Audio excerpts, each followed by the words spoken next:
Mais savez-vous qu'il y a plus de 5 millions d'enfants qui sont avortés chaque année dans le monde? Il y a un génocide silencieux qui a lieu chaque année dans le monde.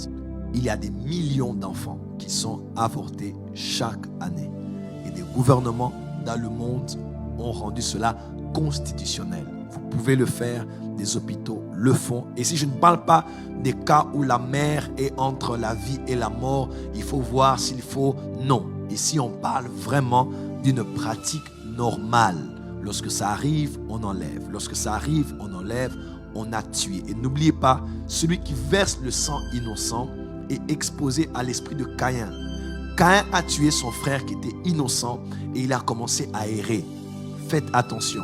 La plupart des gens qui errent, tu ne sais pas, tu regardes sa vie, n'a pas de direction, elle n'a pas de direction, elle ne sait pas où elle va, il ne sait pas où il va, relation sur relation, travail sur travail, de ville en ville, d'option à option, on ne sait pas où il va.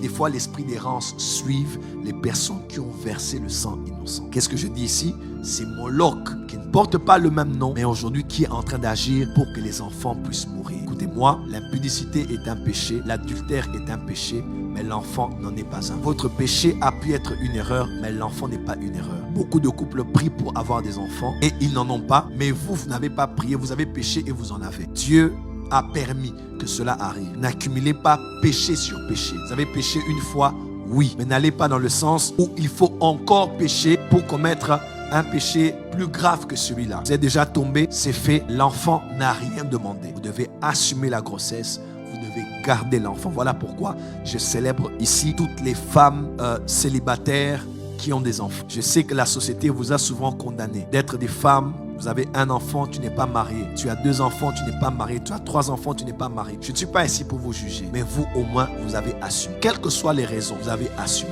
Parce que la plupart sont celles-mêmes qui jugent les autres, mais qui ont avorté plus d'enfants que vous n'en avez gardé.